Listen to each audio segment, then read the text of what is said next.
বাংলার আকাশে এখন এক অদ্ভুত লড়াই চলছে, যেখানে একদিকে কড়া রোদ আমাদের পুড়িয়ে মারছে, আর অন্যদিকে আড়ালে লুকিয়ে আছে ঝমঝমিয়ে বৃষ্টি আর কালবৈশাখীর পূর্বাভাস। আজ সারাদিন ঘাম আর গরমে আমরা যখন ছটফট করছি, ঠিক তখনই আবহাওয়া দপ্তর এমন এক খবর শোনালো যা আমাদের মনে একসাথে ভয় এবং স্বস্তি দুইই বাড়িয়ে দিচ্ছে। আজ সকাল থেকেই দক্ষিণবঙ্গের আকাশ পরিষ্কার দেখা গেলেও বেলা বাড়ার সাথে সাথে রোদের তেজ এতটাই বাড়বে যে বাইরে বেরোনো কঠিন হয়ে দাঁড়াবে।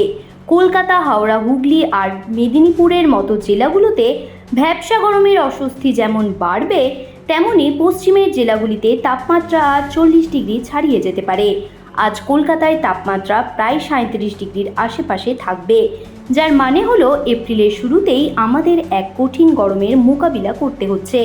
অন্যদিকে উত্তরবঙ্গের জেলাগুলিতেও খুব একটা শান্তি নেই, কারণ সেখানেও আগামী কয়েকদিনে গরম আরও 3 থেকে 5 ডিগ্রি বেড়ে যাওয়ার সম্ভাবনা আছে।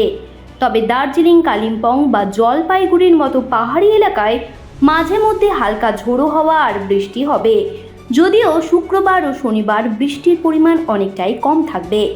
পাহাড়ের দিকে আগামী 9 এপ্রিল পর্যন্ত মাঝে মধ্যেই বজ্রবিদ্যুৎ সহ বৃষ্টি হতে পারে বলে জানানো হয়েছে।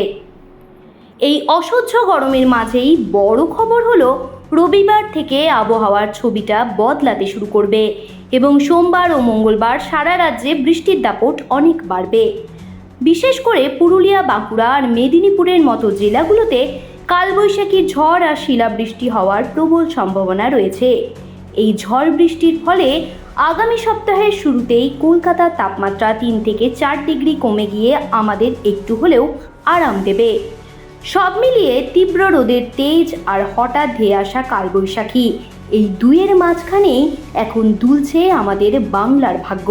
তাই একদিকে যেমন রোদ থেকে বাঁচতে হবে, ঠিক তেমনই ঝড়ের সময় সাবধানে থাকাও আমাদের জন্য খুব জরুরি।